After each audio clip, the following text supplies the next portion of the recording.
everybody, and welcome. Thank you for being here. This is the last event of our One Book project effort this year in 2022, and we're really excited. We're saving the best for last, as Gerald said.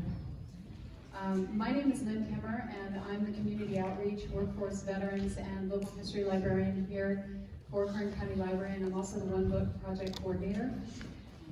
I had the great pleasure of meeting Gerald at a workforce community event that he coordinated in Wasco, and since then we've collaborated on ideas and programs focused on serving our community members throughout Kern County. Gerald was integral to connecting with these panel experts, and for that I'm eternally grateful. Thank you.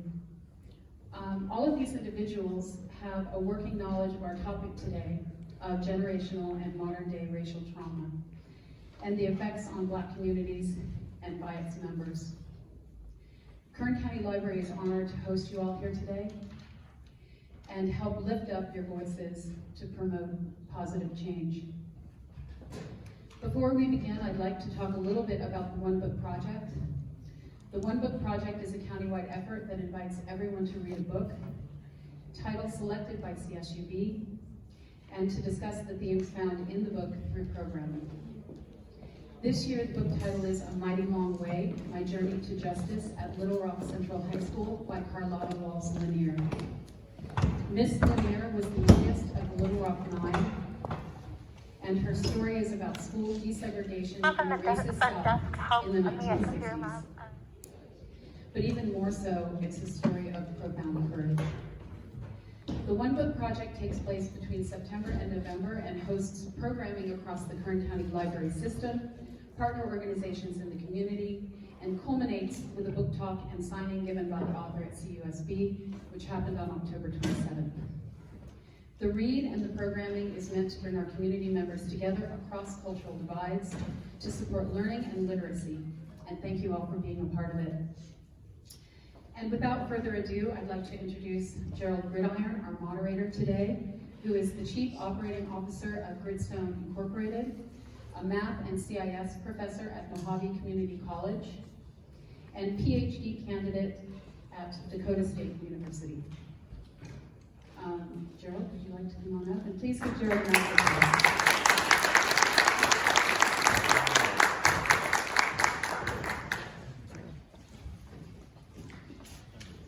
All right, let's go ahead and do a mic test. Can you guys hear me? Yes. All right, wonderful. So, before I introduce this prestigious panelist, some of you guys may know me, some of you guys may not. But when we talk about trauma, we're in a state of emergency when it comes to trauma. And I love my community so much that I wanted to bring this panelist over here. Some of them come from different states. I came from a different state. I'm originally born and raised from Bakersfield, California. But when it comes to serving my community, that is my ultimate goal. To serve you guys and to let you guys know that we need to not only become the best version of ourselves, but we need to be aware of some of the things that will hamper us to become the best version of ourselves. And that's pertaining to the education, the workforce, things that goes on in the household, social norms, and even interpersonal relationships. Trauma affects all those particular subjects. And for you guys to be here today, this will be a stepping stone for us to not only become as one, but so that we can be a blessing to others and the community. So before I introduce the panelists, let's give you guys yourselves a round of applause for being here today.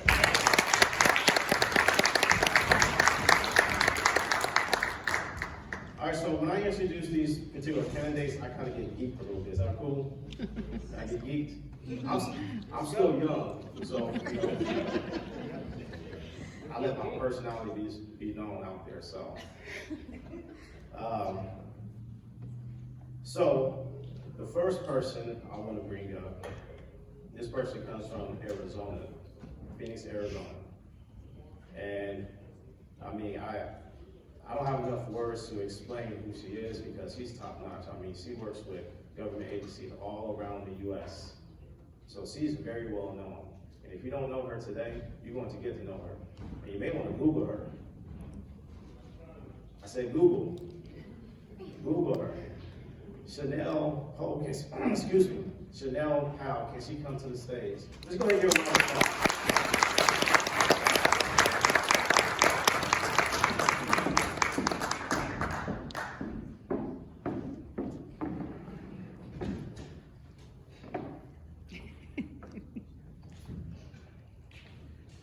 Chanel, can you just go ahead and tell the audience, who you are, why you're so famous and so forth? She's famous. Can you hear me well? Yes. Wonderful. I'm so happy to see all these beautiful black faces in the audience, first of all. So shout out to you for being present for today's very critical conversation. As Gerald mentioned, I am residing in Phoenix, Arizona. I'm a former elected school board member and spent 2019 and 2020 as the governing board president for the Balch Elementary School District. I now have taken my skills and talents nationwide, working with elected officials and nonprofit boards to teach them how to effectively govern so that our children and our communities can see government that actually works for them. I am a mother of a black son, so that is some of my firsthand experience on what trauma and education truly means. And I have been a champion for our children who suffer from adverse childhood experiences. I'm very thrilled to be a part of this panel to share my experience, expertise, and also best practices to help us heal so that we can thrive and take over our birthright as we were meant to be. Thank you.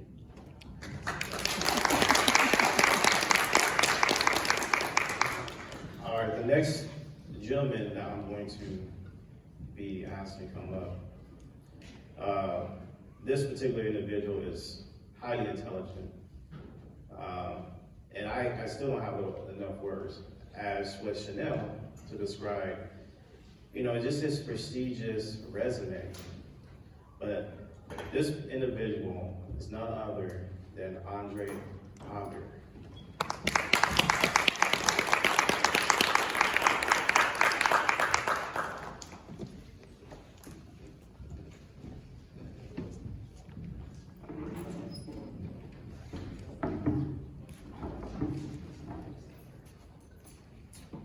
Andre Ponder, can you tell the audience where you're from and your expertise when it comes to trauma?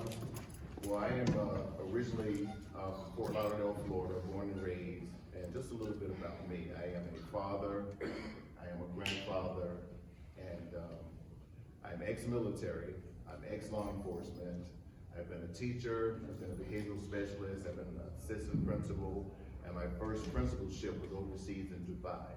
I was a principal there for 2 years, came back to the States, and I resided as a principal in the state of Arizona. I then became the superintendent in the state of Arizona, and most recently, I became the superintendent in the state of Nevada. But for the purpose of us being here, the invitation was presented while I was still a sitting superintendent. I have yet resigned from my capacity as a superintendent, and I am now working for the Department of Defense.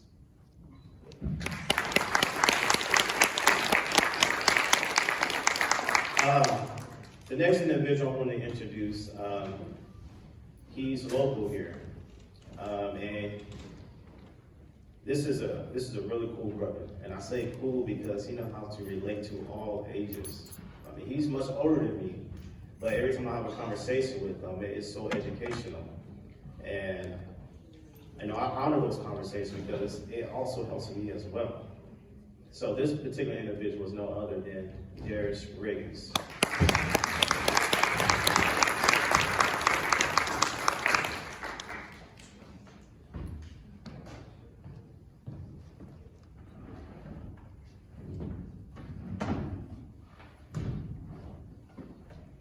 Darius, go ahead and give a spill of, what you do and where you're from and so forth. All right, testing. Is this mic on? Yes. All right. Hello everyone, my name is Darius Riggins. Currently, I'm the Director of University Outreach at California State University, Bakersfield. I've had a long career working at the California State University system. I've actually worked for Cal Poly Pomona, Cal State Northridge, Cal State San Bernardino, Cal State Channel Islands, and now Cal State Bakersfield, primarily dealing with getting students into college. So all of you that's sitting here right now, if you want to go to college, I'm the person to talk to. I will let you know exactly how to make sure you get access to higher education. And aside from all that, y'all, I'm just a regular brother, straight up. I'm just a regular brother. Just living life, doing what we want to do in terms of demonstrating who we are as African Americans with regards to excellence. I want to really emphasize that this is about excellence. These panelists right here, they are excellent at what they do, and they came exactly from the same communities that you're in right now. If we can do it, you can do it. There's nothing, I'm gonna say this for myself. There ain't nothing special about me. Just a brother, straight up. And we all can do wonderful and magnificent things.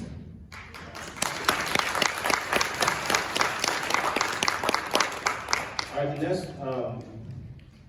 person I'm going to introduce, she's a doctor, and she's fairly close to me, but she's very intelligent when it comes to her expertise. I would say top 5 in America if I can measure her up against anyone. But that's just how intelligent and well-spoken she is. And this particular person is Nakasha Cummings.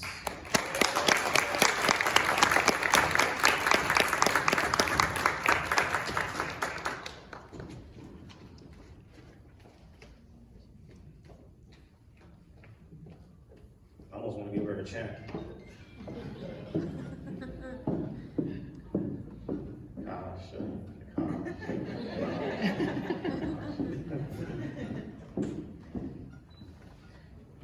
Nakasha, go ahead and just introduce yourselves and go ahead and tell the audience your profession and what you do.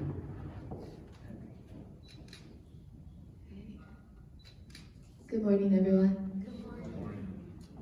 My name is Nakasha Cummings, and I am a professor of psychology and sociology at Saracoso Community College. And if you're wondering where that's at, it's in the desert. It's in Ridgecrest. It's still part of Kern County. I started off at Bakersfield College. I also worked at CSU B, and I landed at the sister school of Saracoso College. A little bit about my background. I probably share a lot of similarities with almost everyone in this audience. I was born and raised in Bakersfield, California. I graduated from West High. West High, Vikings, right? And then I migrated to Cal State East Bay, which is the Bay Area.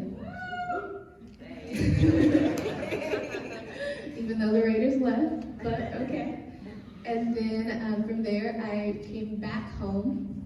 So I graduated from Cal State Bakersfield with a double master's. And then I finished my doctoral paperwork, quote unquote, my degree in psychology with an emphasis in organizational leadership and development. And I have worked for the past 17 years in education. I've served as a counselor. I've served as a dean of student services. And now my final I won't say final, but where I'm at now would just be my tenured professor position. And I'm also the Emoja coordinator for my campus. So really what I want everyone to do, because I want everyone to know that you are amazing and we love you being here. Can everyone just say this affirmation for me, that I am powerful beyond measure? Can everyone say that? Powerful beyond measure.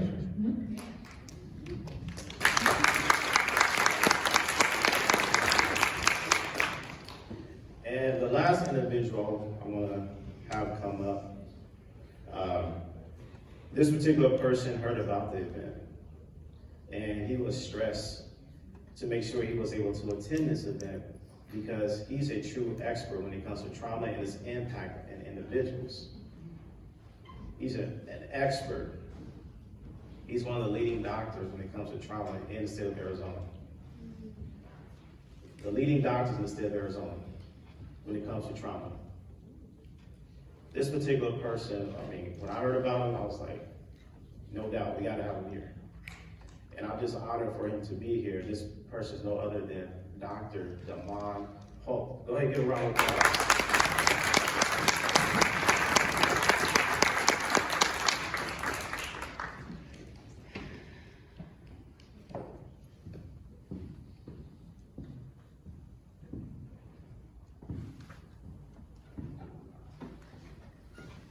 I was planning to have a red carpet for him, but I ran out of time. Good morning, everybody.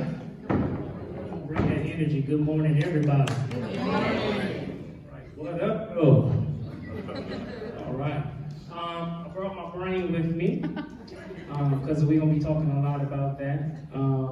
Again, my name is Dr. Holt. I reside in Tucson, Arizona. Born and raised Flint, Michigan, on the north side of the hood. Glad to be here. I'm a traumatologist, so I'm a little bit different than the average psychologist. We specialize in how trauma impacts the whole person. One of the things I always say is that trauma may not be your fault, but it is your responsibility to heal from your trauma. Because if you don't heal from your trauma, you're gonna bleed on people that didn't cut you. And it's time for you to stop bleeding and hemorrhaging on people that you love, because hurting people hurt people. I came from the hood of Flint, Michigan, so not only am I a trauma expert, I'm a trauma survivor. Most everybody I went to school with is dead or in prison. I almost lost my way. I flunked public education twice. I graduated 2 years late at 19. I flunked the first, and I flunked the 5th grade. Now I know y'all saying, why did I start out like that? Because I think a lot of times when we, on these panels, we talk a lot about how successful we are. And we see a lot of the credentials, we see a lot of letters behind our names, but a lot of times we don't talk about, we didn't always have it together. We've had our share of mistakes. And I like people to see my before and my after.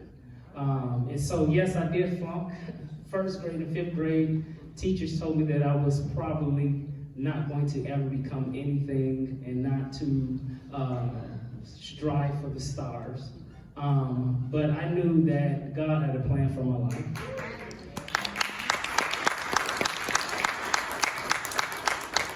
And for the teachers that told me that I would not make it, I have more letters than you did. So now I have 2 doctorates, PhD in psychology and a doctorate in functional medicine. So I treat the brain and I treat the body.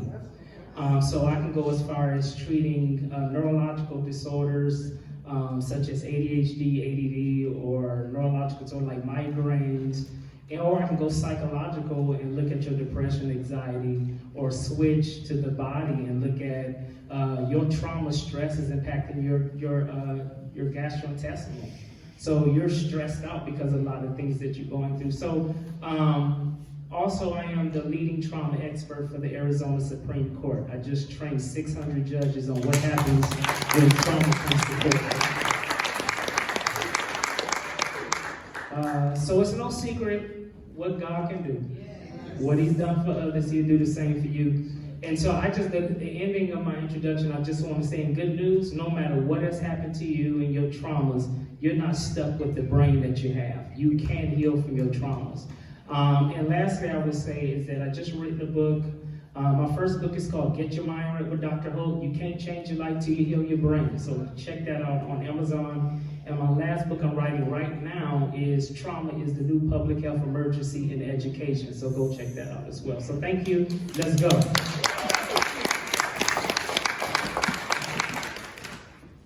I told y'all. Was I right? Yes. Let's go ahead and give one more round of applause for these panelists.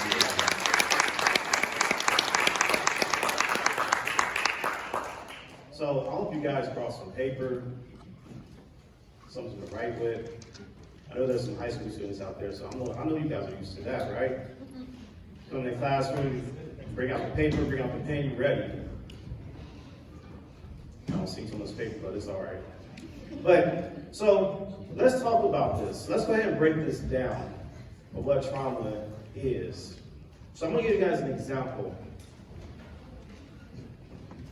So this particular example is pertaining to mice.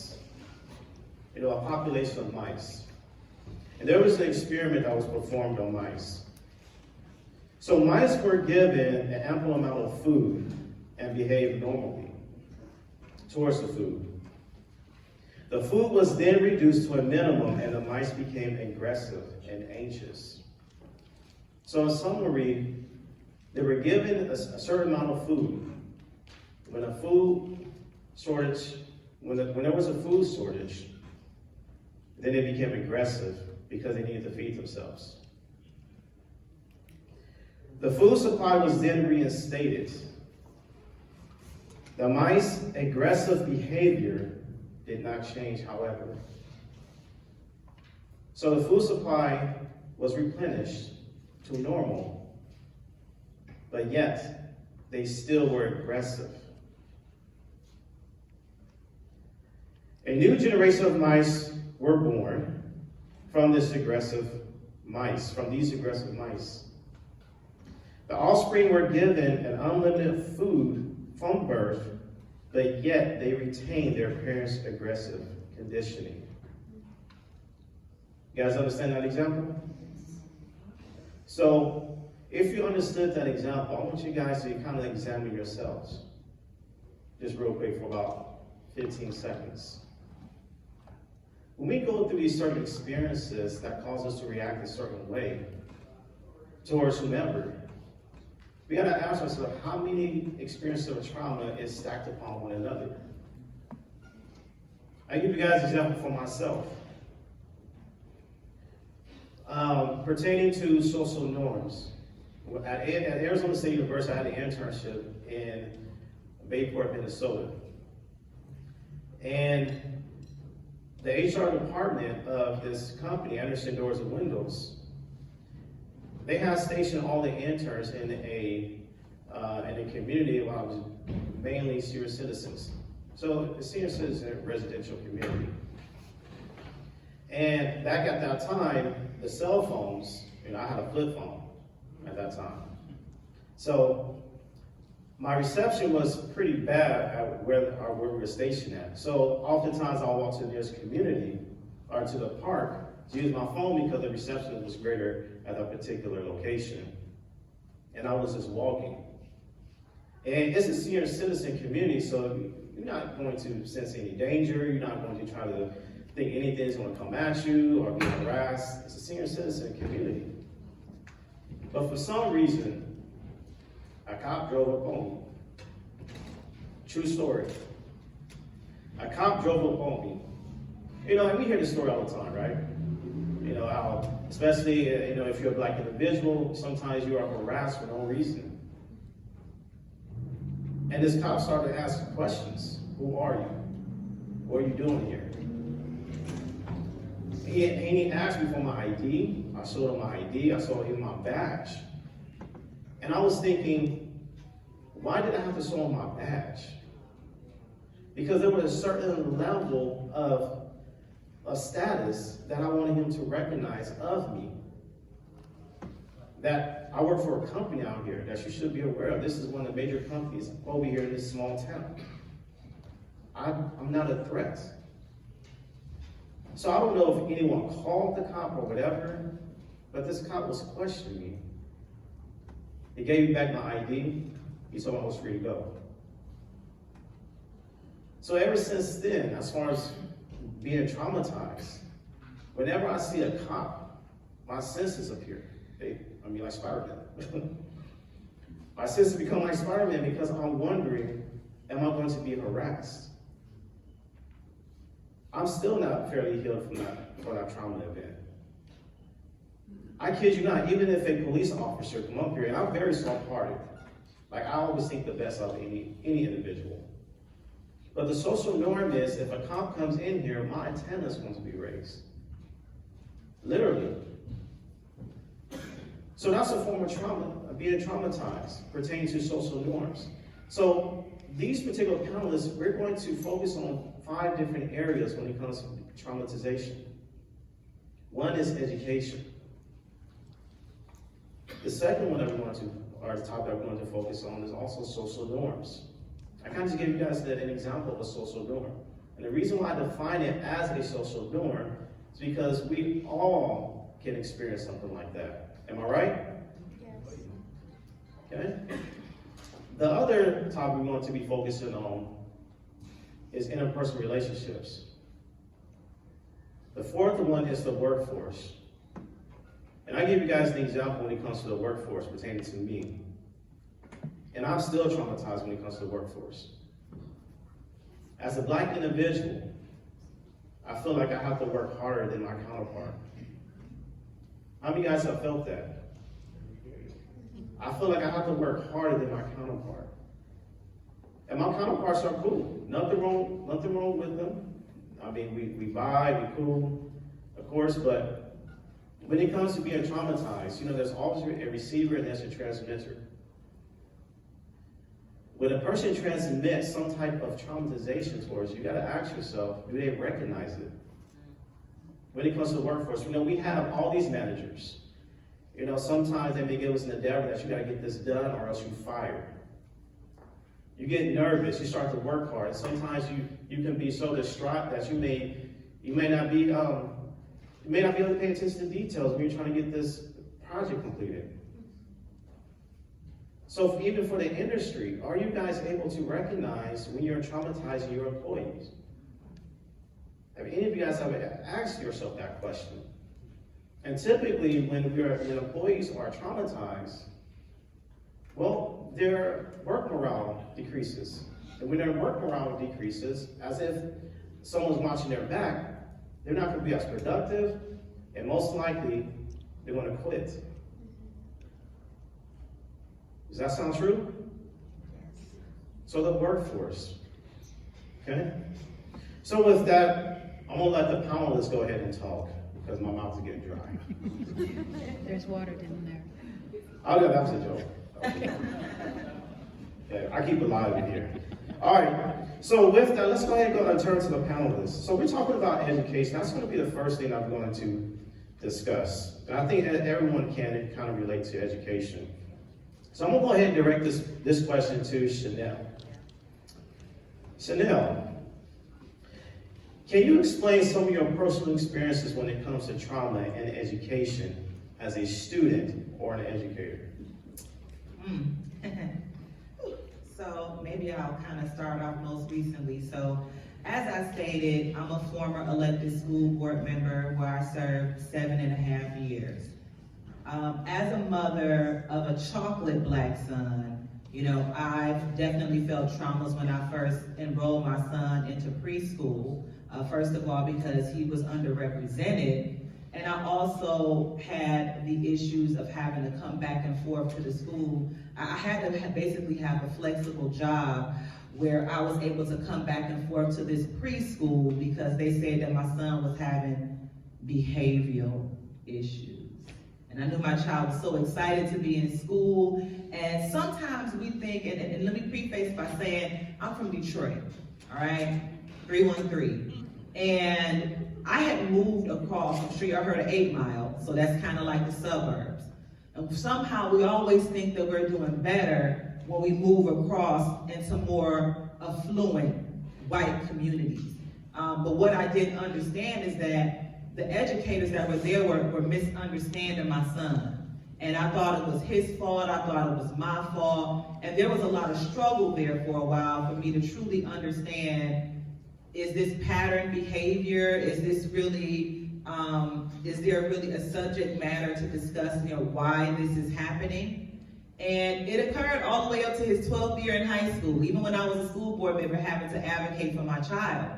Now I take that personal experience as a mother and think about what did it look like for me to govern from the top. Well, first of all, people don't look like me on the school board. It's very rare that you can find a young black single mother, and at the time I was using public transportation to be able to essentially do this full-time job without getting paid. Because not every jurisdiction compensates their elected school board members, but I knew coming from the east side of Detroit, this seat was never meant for me. So how can I maximize it for my community and other students who could be experiencing what my son was experiencing?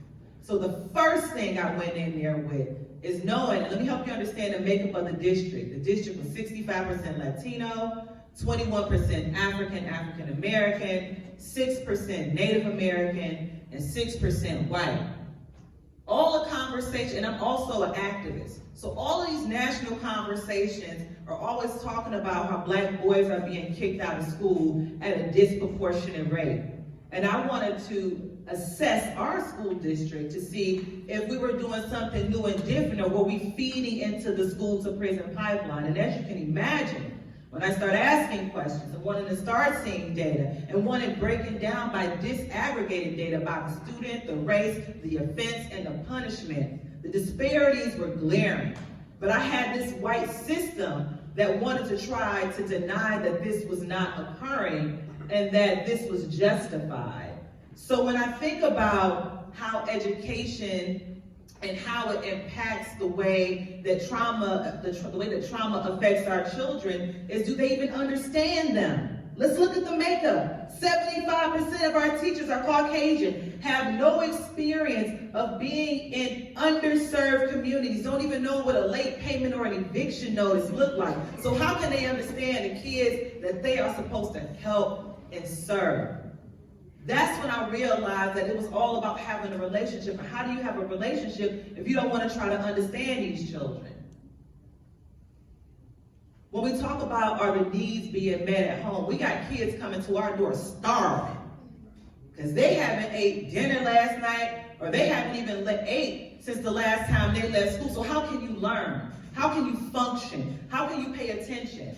I'm very proud that our school district had implemented a free food. We had 90% on free and reduced lunch that made us do 100%. So that's a barrier that the school system can break down, is by having free lunch, period.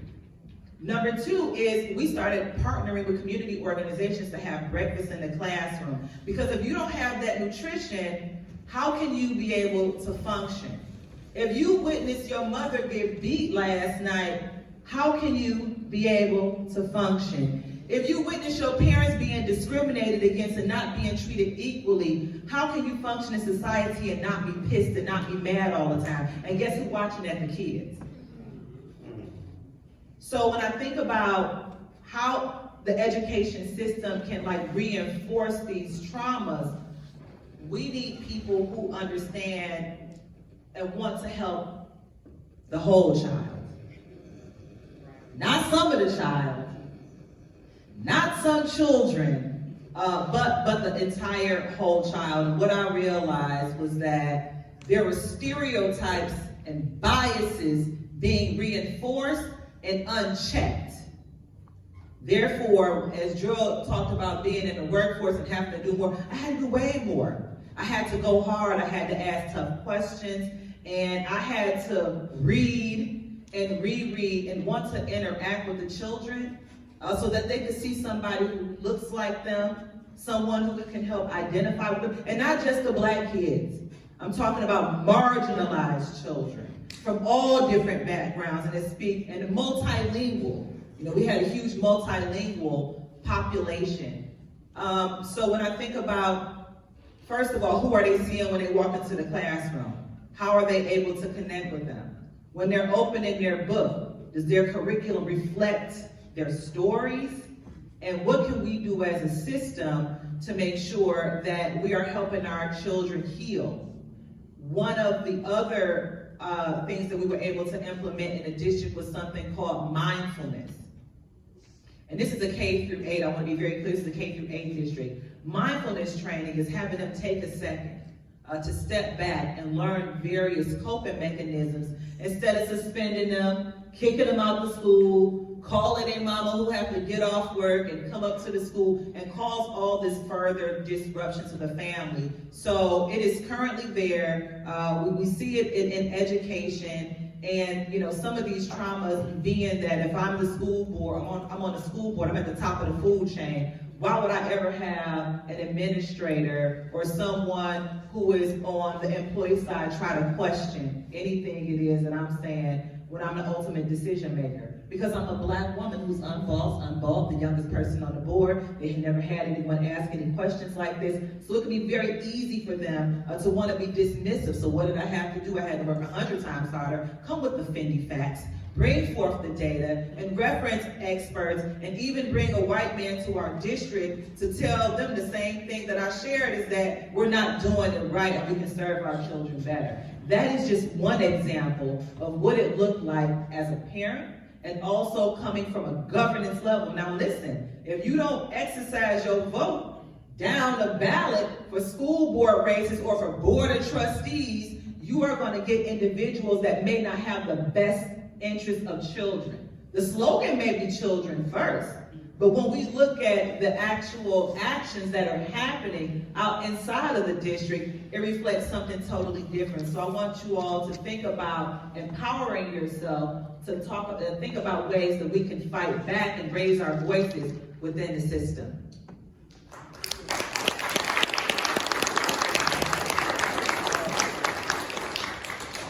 Of course, I want to have the other panelists to chime in, but you know, we're talking about education, and we don't really know if, when it comes to the teachers, as an example,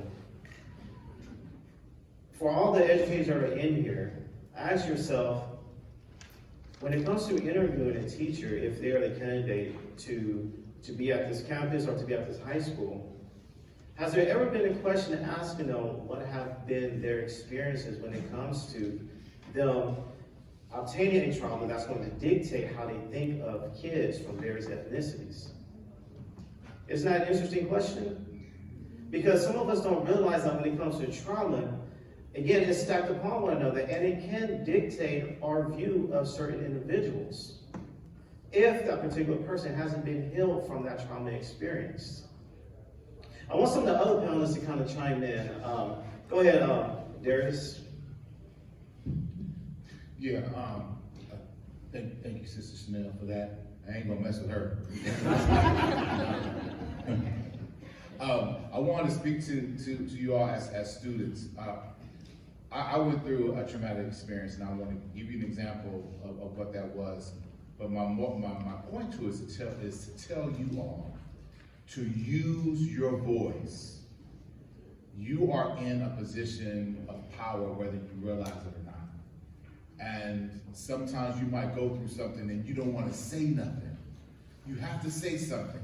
Find someone that you trust. Find someone that you can, express yourself with, that will help you deal with it, even if you have to go to power in order to change the situation or to get the situation dealt with. Here's what happened to me. I was in college, y'all. I was at Cal State Northridge. I was taking a calculus class.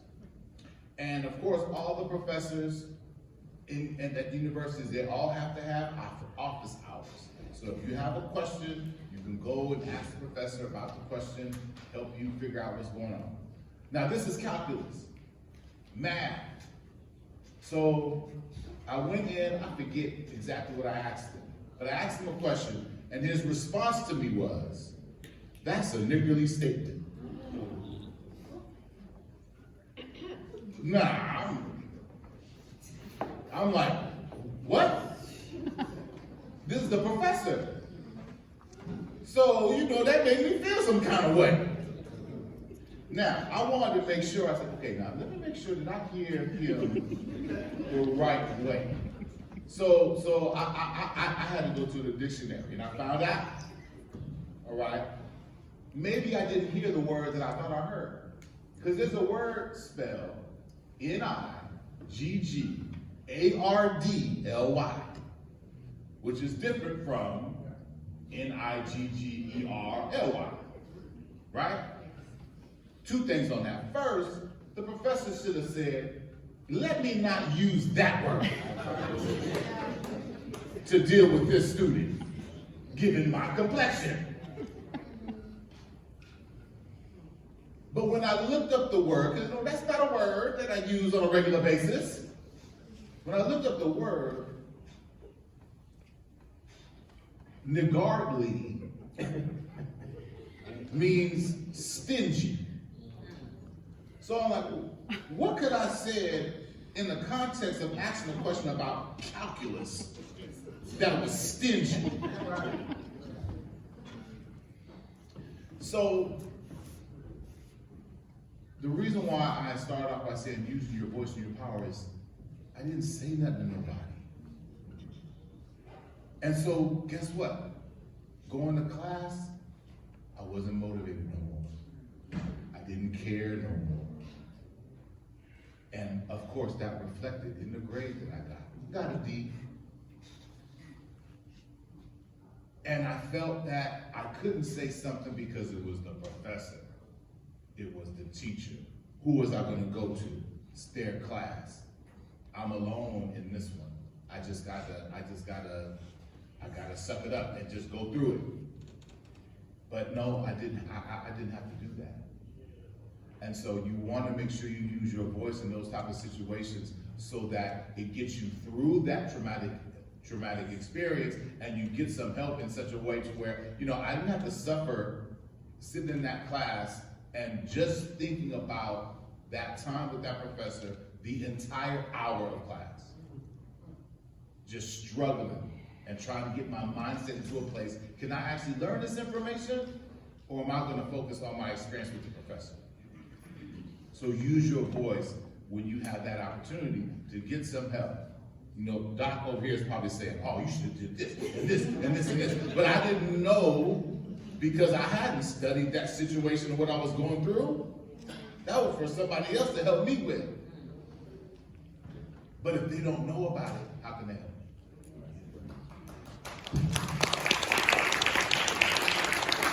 And I kind of want to piggyback on what Chanel and Mr. Riggins have said.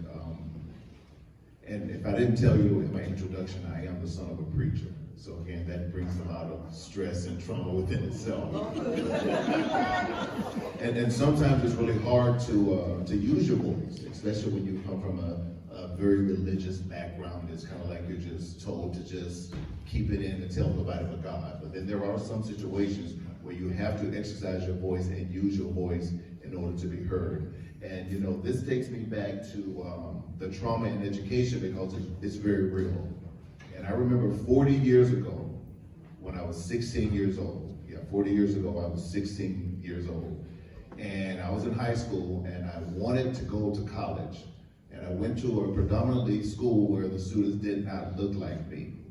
And my then counselor, which was, one African American counselor, had said to me, well, Andre, you are not college material. And because neither of my parents had finished college or even finished high school, for that sake, I didn't even have any direction. I didn't have anybody to guide me, anybody to lead me. And I remember walking out of that counselor's office, and there was an Army recruiter, and he saw the look on my face. And he was like, Andre, what's wrong with you? And I was like, well, my future is kind of bleak. I don't know what's gonna happen. I'm gonna be graduating next year. I'm 16 years old. My counselor just told me I'm not college material. What am I gonna do? And it was that Army recruiter who talked to me about going into the military. And he says, you ever thought about going into the military? And I was like, no, I never thought about going to the military because I don't want to kill anybody. I don't want to carry a weapon. My dad's a preacher and, we don't have any guns in the house and I don't want to go into the military to use a weapon to defend myself or my country. Make a long story short, I ended up signing up for the military at the age of 16 because I was told that I was not college material. And it wasn't until I took my first college course while I was in the military and got an A+, I realized that I was college material.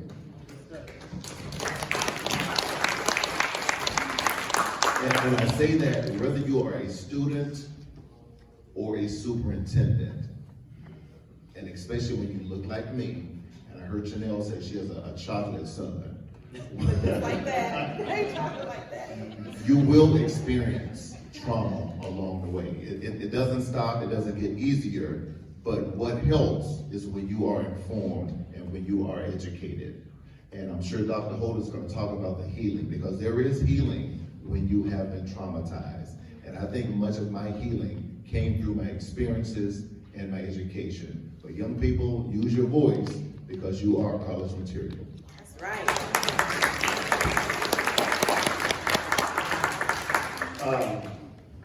So I know our objective is to introduce this conversation, give you guys something to think about.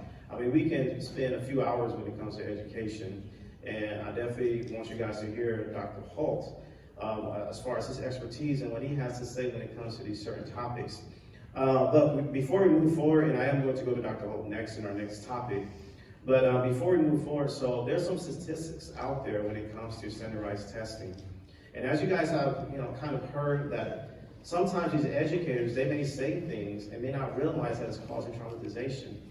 And then let's look at the result of this. When it comes to standardized testing within Kern County, did you guys know that only 21% of the Black community, Black students, are either meeting or exceeding expectations on their grade level? 21% when it comes to math. When it comes to English, it's a little bit better at 23%. Now, these particular statistics has been released within the Kern County District. But you gotta realize, we've been having so many of these interventions. But why is this issue still persistent? Could it be that traumatization is maybe the root cause? As Mr. Riggins was alluding to, someone told him about, use that word, I would say it, I may mispronounce it literally. But he was kind of traumatized and affected how he was learning. Educators realize that we have to start to recognize when we are traumatizing not only Black individuals, but any other ethnicity, because that could be the root cause of why some of our testing is very low when it comes to Kern County. And I kid you not, when it comes to Kern County versus all other counties in the state of California, Kern County is at the bottom pole. Literally, you can look it up, Google it. Seriously. So for all those high school students that are out there, ask yourself, have you been traumatized, and is it kind of affecting how your performance in the classroom? Think about that. All right, so let's go ahead and go to the next topic, the workforce. Okay, the workforce. And I want to go ahead and have Dr. Holt talk about this. So, Dr. Holt, I'm so sorry. I'm so sorry. Let's, Dr. Cummings, I'm so sorry, my God. No worries. I didn't want education to get by without me speaking at least a little bit on it, but it will be brief. Really quickly, because I'm more of an interactive, experiential learner, did anyone know how many hours that we actually spend in classrooms K through 12? 19,110 hours. Now consider that, even if 1 hour, which is just the 60 minutes, even if 1 hour included a traumatic event, it stays with you for a lifetime. So how many of us have experienced trauma in a classroom as a teacher, as a student, as a parent, right? Almost everybody.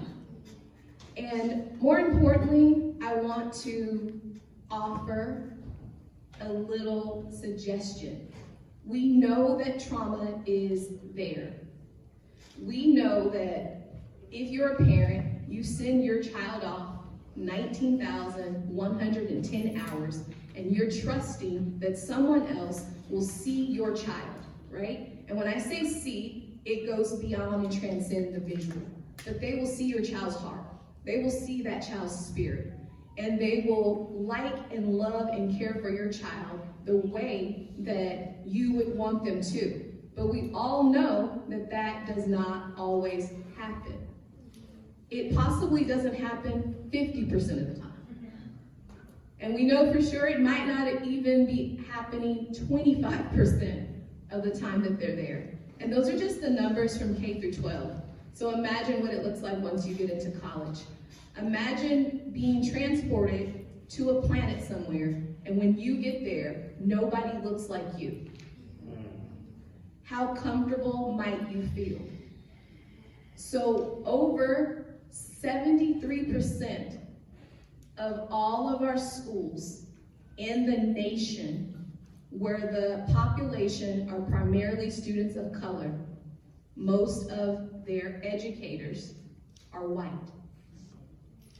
When you get to the college level, it's even more discerning. Less than 7% of all college professors are African American. So for me, I'm going to tackle it twofold.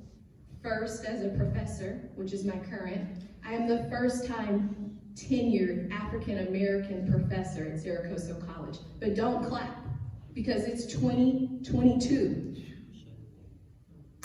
We have to ask ourselves, are we not producing, or are they not accepting? And I assure you, it's more of the latter. So when students come into my classroom and they're excited because I'm their first African American professor or teacher that they've ever had, that's not a joyous moment for me. That's a heart-wrenching that they don't see themselves in education or as an educator. And how many of you know that the pathway to a lot of what we deem as success occurs in a classroom? And the startling statistic is that by 3rd grade, most kids have made up their mind if they're going to be college material or be successful. And for educators, everybody that's in a room that's an educator, can you just raise your hand? Can I say this? That you could be an amazing teacher. You could care for your students. But the type of system and institutions that we live in are colonized. And here's the biggest secret of colonization. Once a system and an institution is colonized, the people who work there no longer have to be oppressive themselves. The system, the policies, the laws do it for them. So you could be a teacher and you can say, I love helping students of color, or I don't see color. But do your rules, your policies, your syllabus, do they? So I will offer you this brief story. My mother had me when she was 16. When she found out she was pregnant, she was in juvie. My father was in and out of jail my entire life. I grew up in poverty. My mom told me that education would be the path for me to get out. I believed her. She would take 3 buses. How many ever took the Get bus? How many of you know that sometimes it's not always on time? Right? How many of you know that if you lose your transfer, you gotta buy another ticket? All right? So my mom would take 3 buses, which required us to stop in downtown at the hub and transfer to another bus, and then walk me a half a mile to get to school. And one day, the bus was late and my mom lost the transfer. So I got to school 20 minutes late. And I had a teacher who said, you were late because you're lazy and you cannot make up the test. So consider this, if you're an educator, that sometimes there are other causes and reasons. So I went home and I told my mom, the teacher said that I was lazy. The teacher said X, Y, and Z. And she told me that if you believe a lie and accept it as truth, then it will impact you the rest of your life as if it were true.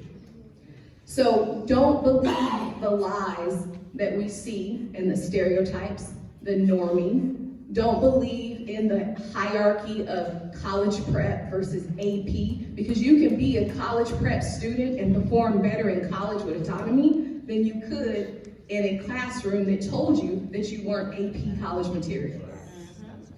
So consider these hierarchies, consider these standards. They're meant to dominate. When you understand the principles of colonization, the only premise of colonization is to dominate and to subjugate a people to the point where you can racially discriminate and marginalize and exploit them.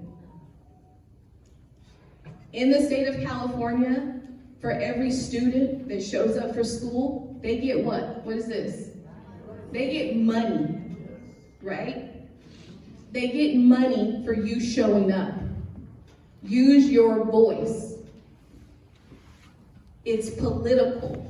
The more people of color who drop out of the workforce, out of the education force, we are simply aiding further colonization. So read, know your history, know your worth. Your mind is powerful beyond measure. So that's something that's twofold, that we can decolonize education. Because when you show up to a classroom and you know about the Kush Empire, you know about the first mathematicians, and you know about Kemet. So when your chemistry teacher or when a math teacher tells you something, you can say, oh, that originated from this empire. So then you start seeing yourself in education. You start seeing yourself in every subject there is. Because if you believe, you can achieve it. And for educators, start questioning your policies. Start changing the way you teach so that it is inclusive. And that doesn't mean 1 month a year, right? Because Black history, African history, is American history, and it's world history. When you look at a map, do you know that Japan, 3 Americas, all of Europe, and Asia fit into the continent of Africa? But when you look at a map inside of a classroom, it's 2-dimensional. And by nature, they have to distort the sizes to make Africa look smaller. So when I say knowledge is power, when you know that your history did not begin with slavery, that it began with the first civilization of all humans 150 to 300,000 years ago, you are standing on greatness. It is in your veins, it is in your DNA. And you don't have to accept anything less than that. And remember, even if the teachers or everybody are really nice, they're still working in a system of oppression. And the only way is to decolonize it, not necessarily reform it, but to decolonize. Start changing the metrics in which you measure people. Intelligence comes in different forms. It's not always a test. It's not always rote memory. It's project-based. It's experiential learning. And then measure. And measure something by how many obstacles somebody overcame to get there. So I assure you that if there's 2 people running a race, if one person had to jump over 10 hurdles and the other person did not, who worked harder? And why wasn't their work or strength acknowledged? And that's what it's like in the education system. Whether you're the teacher, whether you're the student, if you're a person of color, we've all experienced trauma on both ends. So we have to unite. Teachers are facilitators. They are not the know-all. They're not omnipotent, right? It's not their rule or no rule. They are supposed to simply be facilitating us through this process for 19,110 hours. That's it.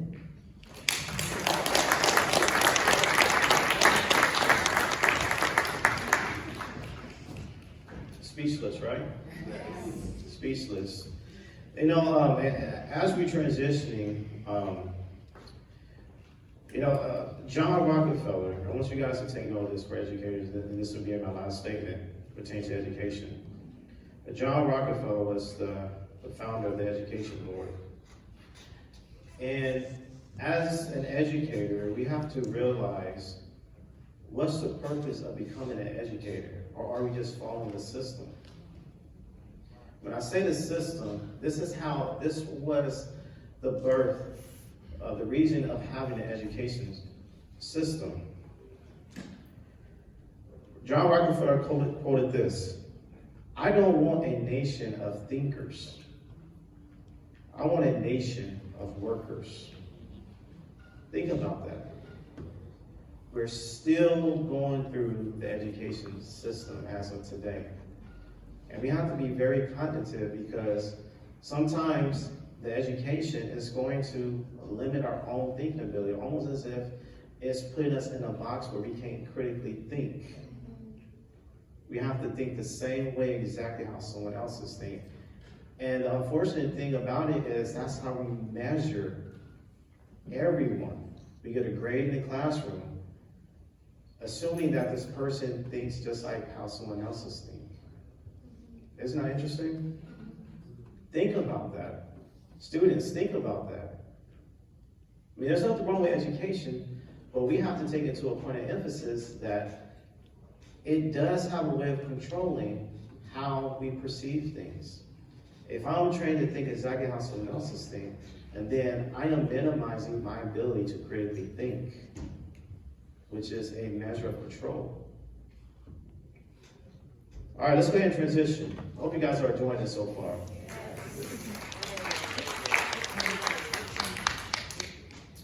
All right, so let's go ahead with the workforce. And Dr. Holt, he's like the Grand Slam home run hitter.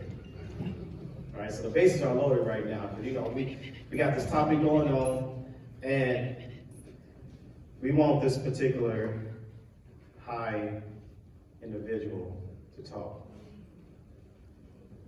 Dr. Holt, when it comes to the workforce, can you explain some of your experiences of trauma pertaining to the workforce, or share some other experiences?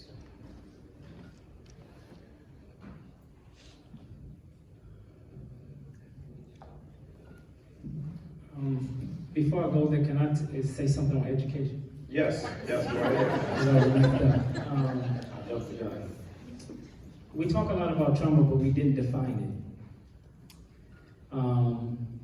And I think it's important for us to know what trauma is so we can know what trauma is not. And from a traumatologist's perspective, we look at trauma as a brain injury that comes when life-devastating things happens to them. That not only does it impact the brain, it rewires the brain. And so when individuals have experienced a lot of traumatic experiences, they are not the same like they used to be. So I think it's important that we talk a lot about this trauma, that we really define it so we can understand what it is. I'm gonna give you something for free today. Y'all want something for free today? Yes, sir. There's a difference between PTSD and mental illness. And PTSD is not a mental illness. PTSD is more of an injury. And when life-devastating, psychological, emotional things happens to you, it impacts your brain. It impacts your brain. It impacts your prefrontal cortex here, your frontal lobe, where we process information, which is very important for us to know. Because a lot of times when we are matriculating through education, we are told so many times something is wrong with us. And that impacts your core belief systems. And that's important because as we look at cognitive behavioral therapy, one of the things we look at is if your core belief systems has been damaged and disrupted, then it's going to impact your thoughts, and thoughts impact your emotions impact your behaviors, and then your behaviors impact your habits, and your habits shapes your character. So in order to really shift the individual's life, which is you can't change your life until you first heal the brain first. We have to deal with this. And what I want to talk about in education is we're 30 to 40 years behind on this. And what we've done for many times is we have given, I consider trauma to be like a virus in education. And we have given that virus a Tylenol. And we have given that virus a Motrin. and we never properly treat it with a strong antibiotic to get rid of the bacteria so that we can shape and move the symptoms that we see in education, like imploding academics, off-the-chain behavior, because that's most of the work that people have me come in as the expert, what is going on. And we also need to watch the approach. When I talk about trauma, I teach my people, never ask what's wrong with somebody, ask what has happened to somebody. Because everyone has a story. And if we would just be humble enough to listen what other people are going through without assuming, thinking that we have all the answers as experts, we'd be surprised how much healing we can bring into the school. The songwriter said, what the world needs now is love, sweet love. Which means that if you don't love kids, you should get the hell out of schools. Like now. Like now, for real, for real. Because kids don't care how much you know until they first know how much you care. And you can't teach kids until you can first reach kids. Now, this is crazy because in university, they don't teach us how to reach, they teach us how to teach. But when you graduate and get your certification and you get into grassroots classrooms, we see that you got to be able to really be able to capture and build relationships with kids. So a lot of times what educators do, they rush and try to teach curriculum without having those connections, okay? So the question is, how many educators do we have here? Raise your hand. All right, keep your hands up, let me see you. Educator. There's two types of teachers. One teacher goes home teaching great curriculum, and there's another educator go home teaching kids. I want you to ponder that for a moment, right? So we have to build healing spaces into classrooms, because I don't care how great of a mathematician you are, if trauma is impacting the cognition and executive functioning, you have an issue processing information because you've been exposed to somebody getting killed in the hood, or domestic violence at home, or abandonment because your mother left you at the fire station and you're now in foster care. All of these many different things impacts how kids learn. Kids are not stupid, kids are not ignorant, and let me say this too. A lot of these kids we have do not have learning disorders. I think we are misdiagnosing too many kids, and we are overly medicating too many kids. So the best healing is love. When we bring love into the space and we bring relationships into space, kids have to shift their brains from being on fight or flight, being aggressive, to a point to where they can feel safe. And that comes from being loved. So don't just love the fact of teaching, love the kids that you are teaching, and the outcomes are going to be great for them.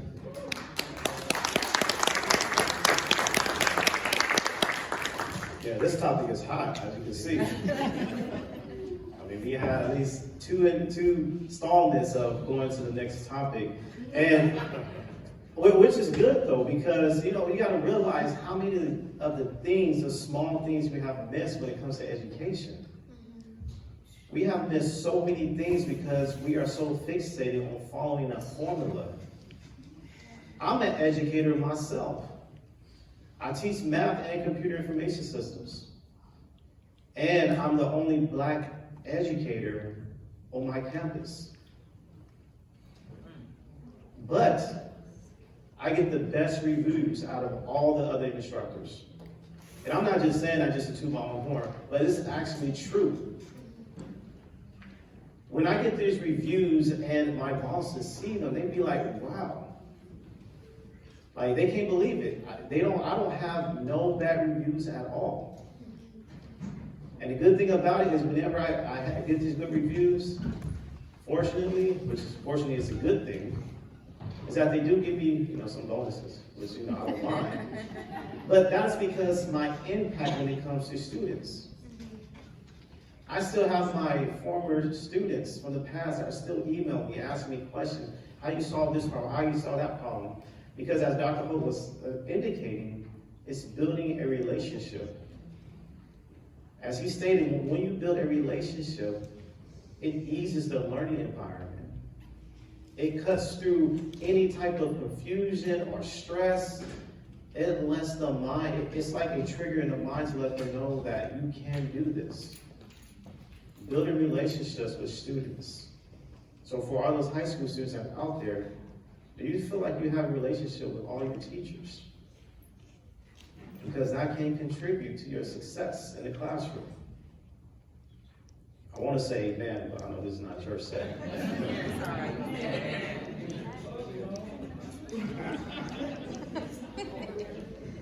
Yeah, let's go ahead, Chanel, yes. Yeah, I was itching to answer this question. I wanted to initially when I talked about, real quick, I know education is a lot in the workforce, but real quick, I just want to help you understand what ACEs is.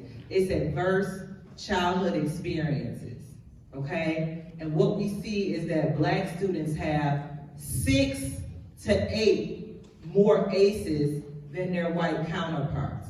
This is dealing with violence in the home, witnessing arrest, not having enough food in your refrigerator, not having a stable home to live in. So when you're dealing with all of those issues and you're coming into the classroom, the last thing you want to hear is, do you have your notebook and do you have your pencil?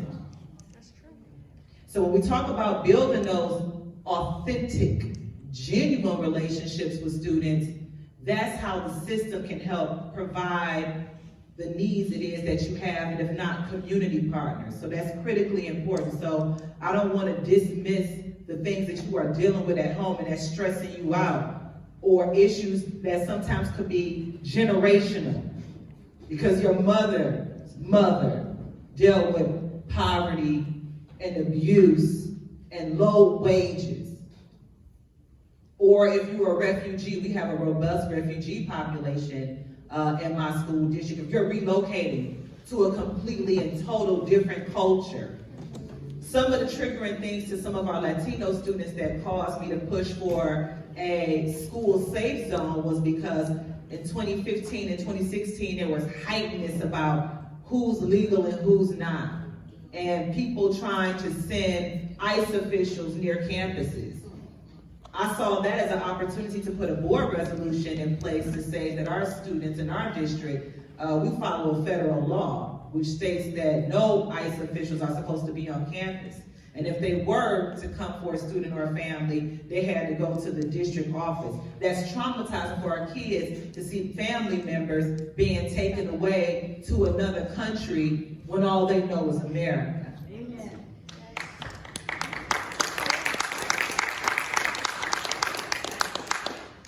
And in terms of our children and our youth having a voice, sometimes you feel like you don't matter. Sometimes you feel like if I say something, ain't nobody gonna care. Take it to the board. See, one thing they can do is they can try to ignore you if you go into their office and meet with the principal or meet with the teacher. But when you come to a public format, all of you should know when your school board meeting is happening. If you don't know your governing board, go to your district website and look up school board. These are the people who make the decisions on uniforms, which can be discriminatory and cause trauma. Why are you wearing a hoodie to school? Or if you, why is it, why do you dress like this? Or rape culture, telling girls how short their skirts can be. All of that is those discriminatory racist policies. So if you want to amplify your voice, one thing that I constantly do is I take it to public record, because you can't refute that. You can't say that no one spoke up about it. It's okay to speak your truth. Not only is it going to help you and empower you and take that load of stress off of you, but then you can think about the next generation behind you, your little cousins that got to go through this system, your family members, your community members that have to go through this system. So now that we're like transitioning, which I think is kind of like, I think we're kind of like having an all-in-all conversation about these different topics. When I think about like workforce, let me tell you something recent that happened to me. And I want you to think about this too. Sometimes we don't want to be in places and spaces because there's nobody that looked like us. I joined Ballet Arizona. I was the first Black woman to serve on the Phoenix Symphony Young Professional Board. And I absolutely brought all my flavor to the board because they needed that season. And sometimes if nobody else is saying this stuff, it makes you feel indifferent, like, why don't I belong? Yeah, you belong there. Not only do you belong there, but it's also about opening up the floodgates, because wherever I go, Ms. Poe's taking the community on her back, just like that. Just like that.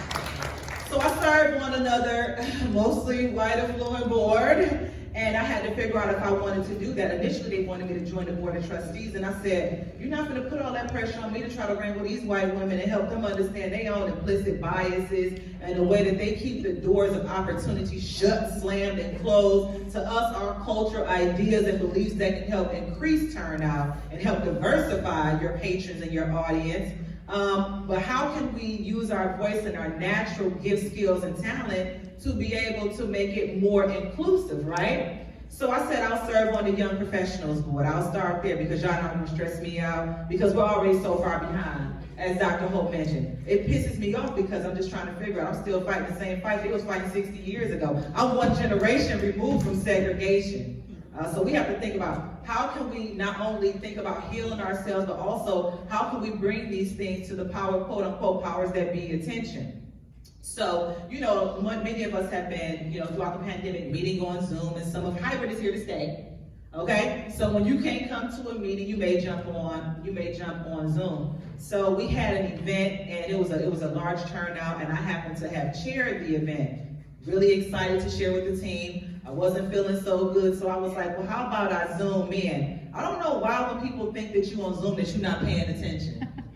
Or you don't know like what's going on.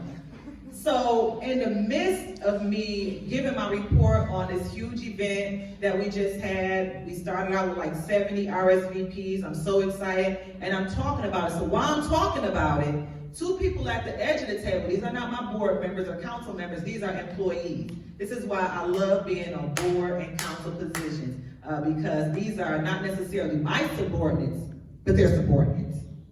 So they sitting there, I'm giving my presentation and talking about what occurred at the event. These two looking at each other, and then I see one face look like she about to burst out into laughter, and then I'm looking at the other employee like he texting her.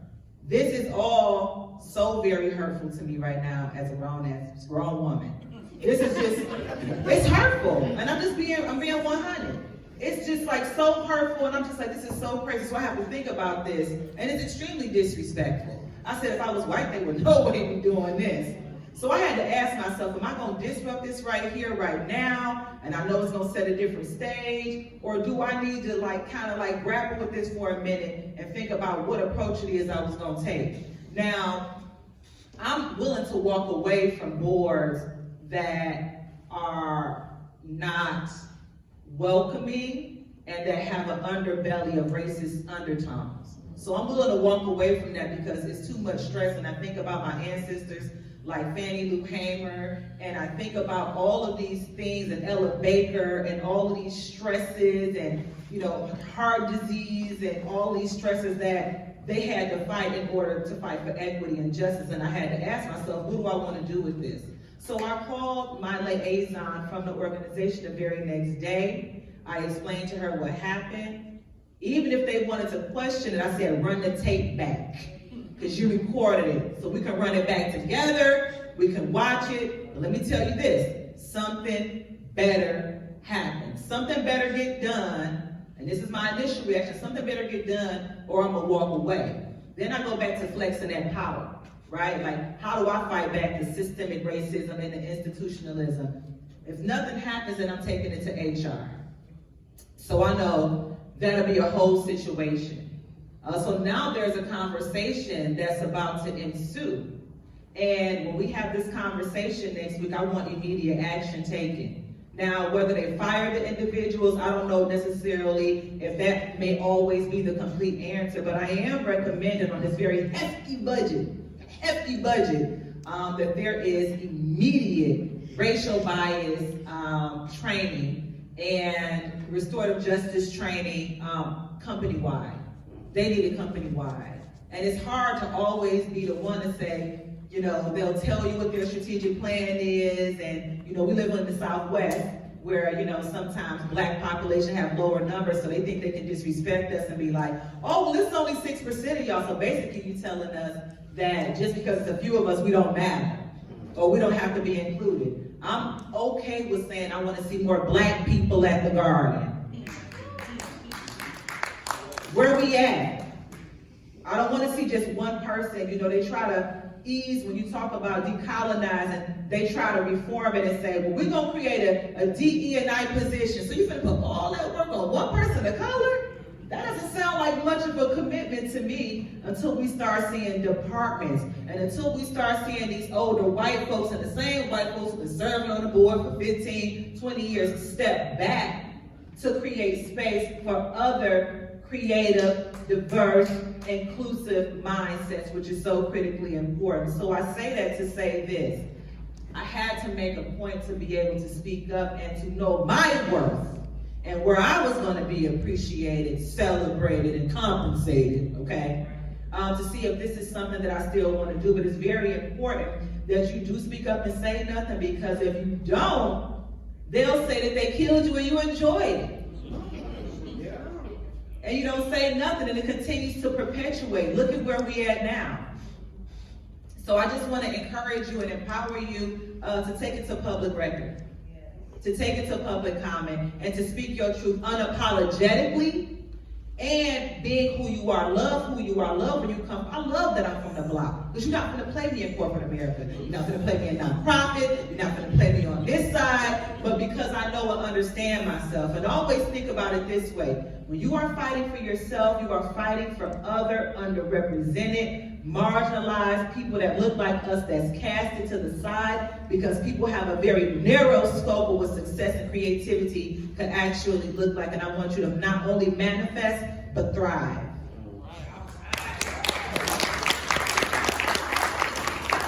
Thank you, Chanel. So, as you guys can see, unfortunately, time is up, but I definitely want to give time for questions that our panelists may be able to answer to.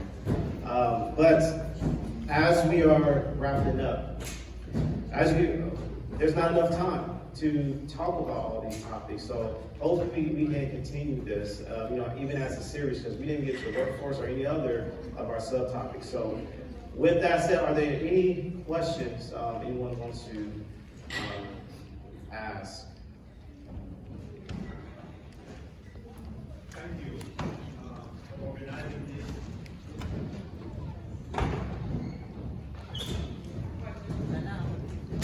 We'll come to you next. And so, and while he's getting ready for his question, any of the young people that's in the audience, I want to think about something that you want to say. And it ain't about getting up and getting on the microphone, but I'm talking about just like in church when they say who need to come get healed, and you be sitting in your seat contemplating. Now is the time to put it on the table and be affirmed by black professionals that understand and know what you are going through, so that we can talk about ways to not only heal, but to break the cycle. Thank you for that last comment, because my question is actually related to this. So thank you, Gerald, for organizing this. Thank you, panelists, for being here. So, what resources exist in Bakersfield for people who may want to get healed from their trauma, or find ways to problem solve this trauma that they or others close to them have experienced? Thank you. I can respond to that fairly quickly. There is a list of resources that we do have, and I think there are a few in here that are resources when it comes to healing from trauma. One of our panelists, Naisha Davis, unfortunately she wasn't able to be here, but she's one of our prime resources when it comes to healing from trauma and how trauma impacts the mind, so to speak. But Dr. Holt, he's also a good resource as well. If any of you guys would like to, kind of talk to him a little bit when it comes to healing from trauma. But we do, and I know Lynn, she also has a long list of organizations that can help when it comes to trauma. Thank you. And I think someone else had a question. It was me, but it was based on what he asked for our resources, because, not only do we experience trauma, but then we have people, children, adults, such as myself, that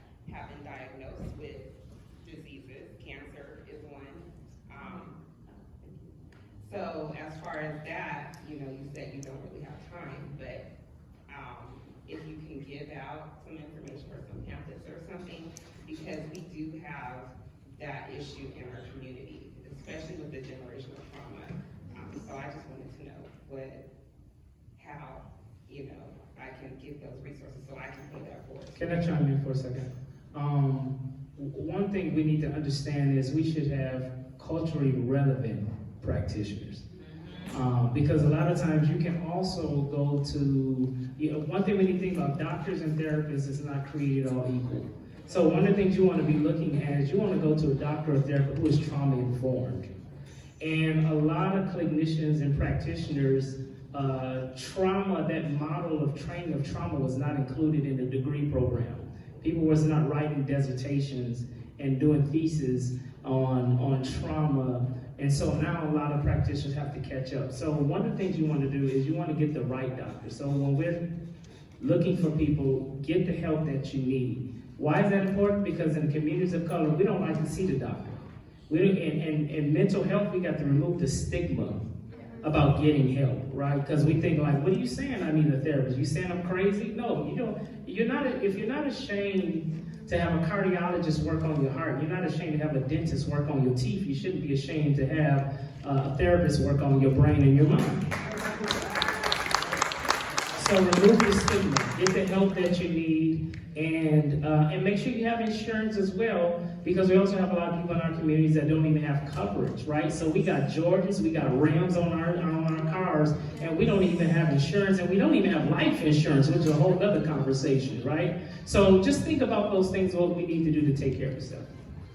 And it's not expensive. Let me just say that really quick. If you don't have insurance, sometimes you can find you a good therapist that may have a sliding scale where you're paying $75 to $100 an hour. In terms of Kern County resources, there's an African American network of Kern County. That's one resource.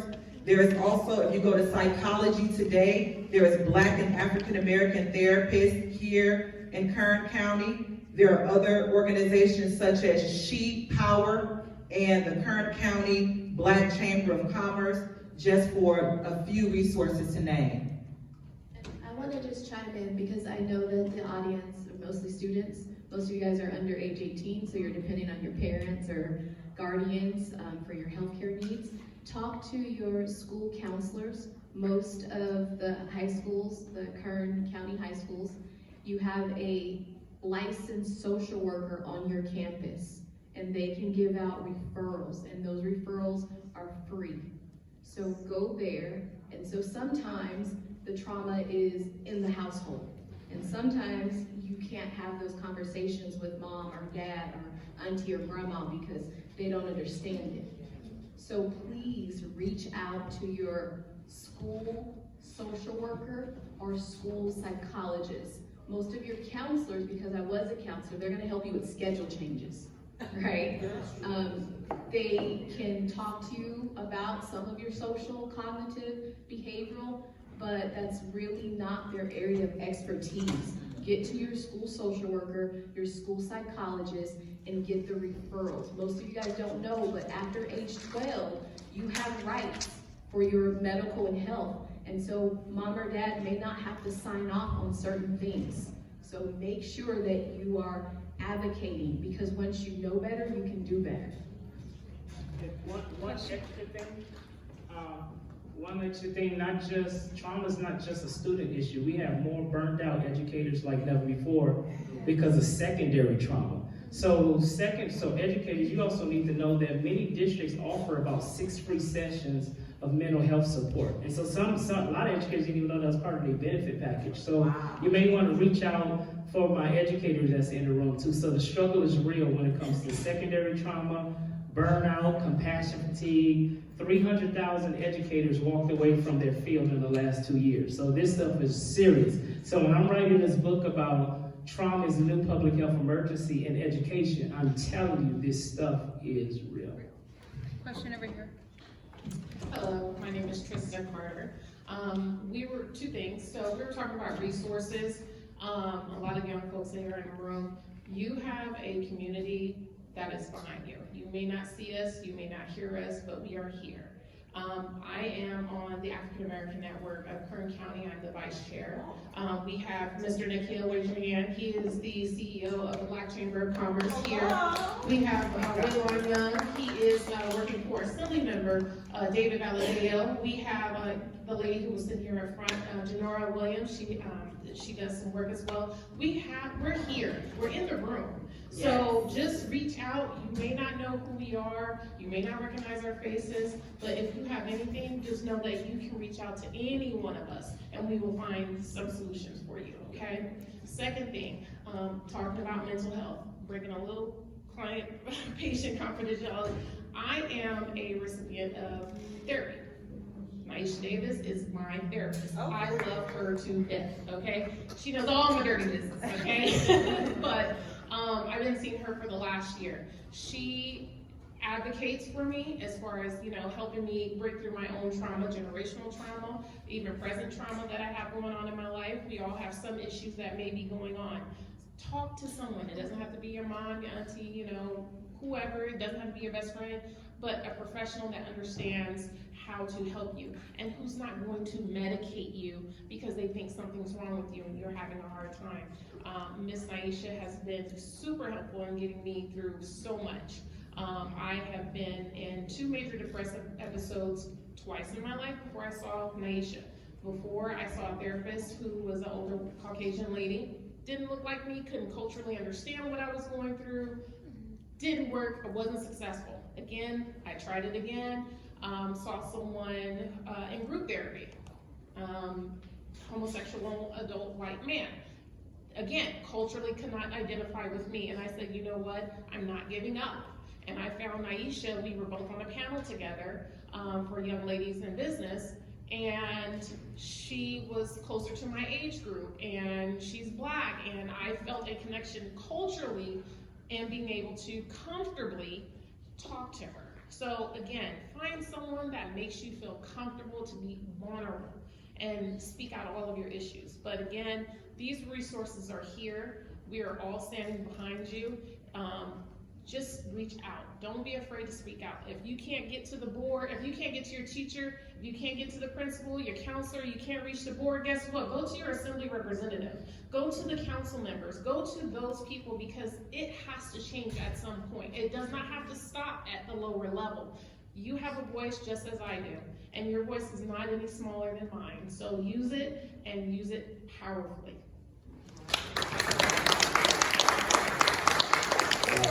We have a question up here somewhere. It's okay. Don't be afraid. Anybody?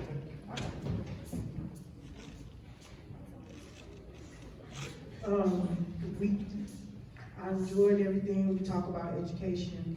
But what about the system? Well, we know a lot of our children, and especially our young Black men, enter the juvenile system. When they abuse our children. And this is something I'm experiencing personally. My son is 16 years old. They fractured his left hand. He has a contusion on his right knee and leg. And I'm gonna do everything you said about use my voice for the higher ups because we have to go on the 29th for the expulsion. They want to expel him from regular high school, which the judge banged the gavel. He has to go to court school. Signed him up the first day, and they abused him there. As soon as I left, mind you, he had a cast on the left hand, and they gassed him up and just did stuff to him, and they called me and said, come back, you gotta come back. So when I got there, they explained everything. Now, mind you, that morning, they bragged about they have cameras everywhere. I go tomorrow to do my grievance on that. They bragged that morning that they had cameras everywhere, and they allowed the campus psychiatrist to come talk to me and my child because I heard and told them, I don't feel safe. I don't feel safe, my child don't feel safe now, I do not feel safe. So when she spoke, she said, oh yeah, I did see your son over there in the corner by himself under the shade. So another young man approached my child and they had words. first day, they gaffled him up though. They did what they did to my child, and I'm like, why would y'all do that? Seeing he got a cast on his arm, and seeing, you know, and I knew my son was in pain because when I got there, he was crying. So we exchanged words that day, and they just was like, okay, we just let him go home with your birthday. So I wasn't satisfied, so I went to their bosses, and I'm gonna have a meeting tomorrow. And then on the 29th of this month, we'll go to the exposure meeting. But the thing that the young man did, my child did, that sent him to juvenile hall, it's like they're not addressing that. His was for being bullied. He was being bullied, and he did what he did to protect himself. So that is what I am gonna address. Like, okay, who's gonna be held accountable for the bullying? And who's gonna be held accountable for him feeling safe? So it's just a lot, and I would love to get your books. Okay. You said it so fast, Dr. O'Hara, but I would love to get your books. Yes. I just wanted to say very quickly that I would recommend seeing the Greater Bakersfield Legal Assistance Group. Greater Bakersfield Legal Assistance. I actually work at GBLA. So Perfect.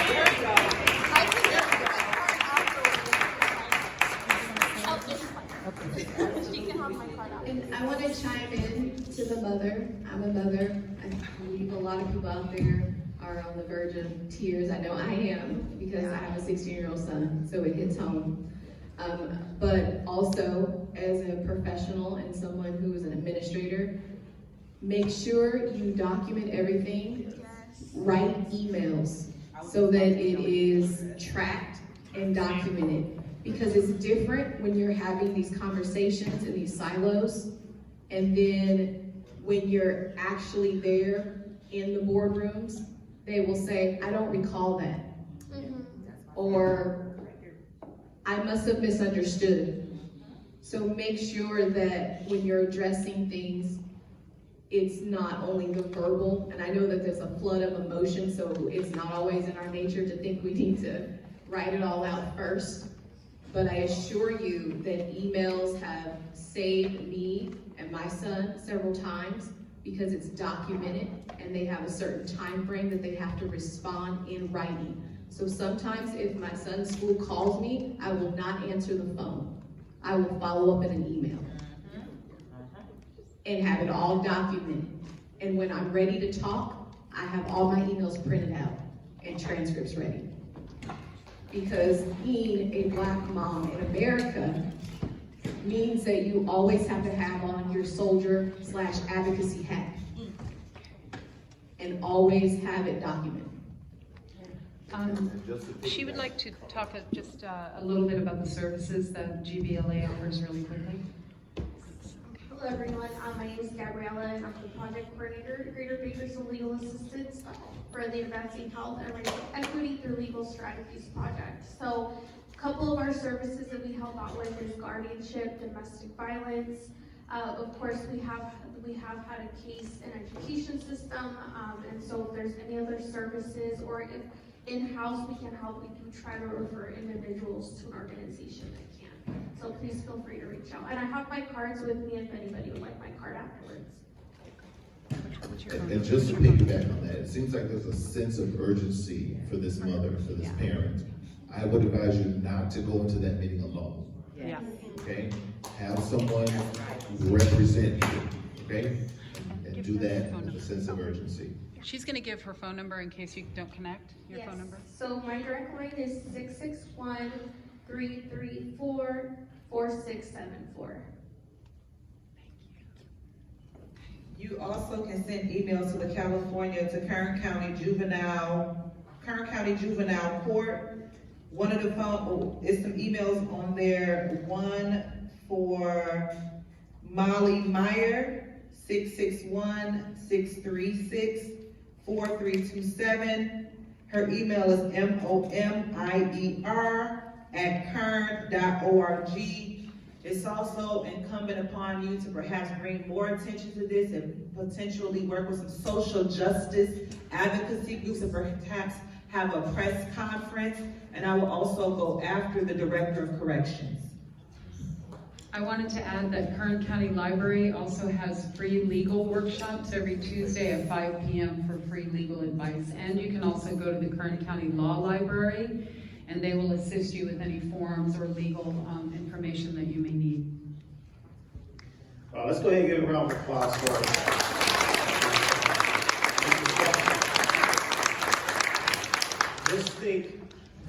Just think what we can accomplish when we all get together and we start bringing these topics to surface.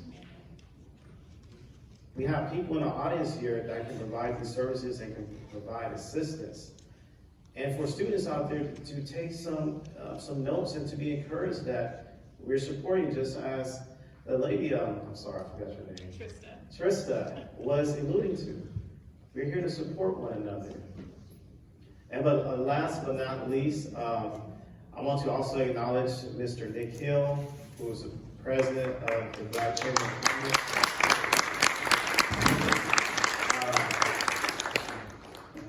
Did you have a response, or?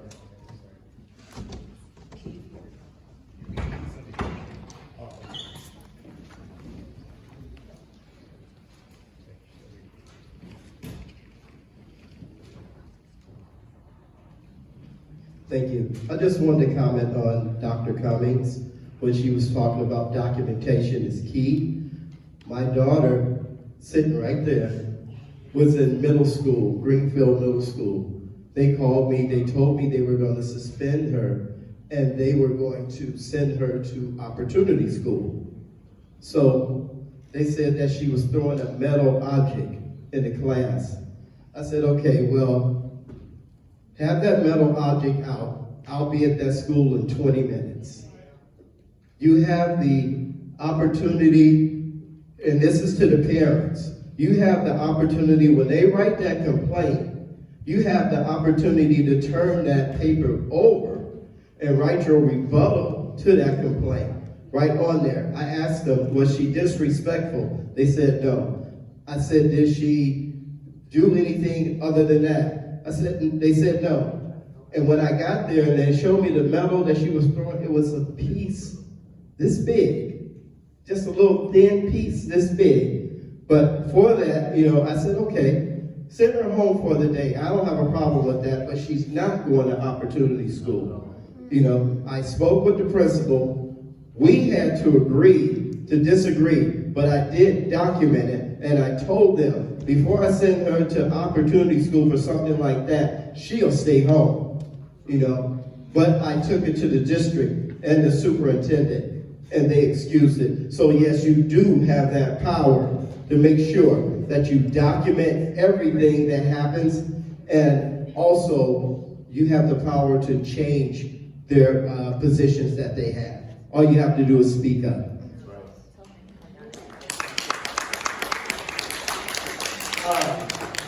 And I know we were wrapping up, but I want you guys to be, feel free to be open to, after we dismiss and everything, feel free to come up to the panelists and, have a conversation with them. Feel free to have a conversation with me. Again, I've been traumatized before when it comes to workforce and so forth. I'm not an expert. I'm still going through it, just like some of you guys may be going through some type of form of traumatization. But the thing is that we must be able to recognize when we are being impacted by traumatization. And again, just think what we can all accomplish when we all come together in a discussion like this. We build networks, we bring these topics up, and we become of a one. And it's not just about the Black community as well. We have other ethnicities that are going through the same exact thing. But we must come together. We must come together. The more, the merrier, the better we can overcome. Thank you once again. All of you guys enjoyed the session. Let's make this a series. Oh, I'm so sorry. My bad. We have to have another question.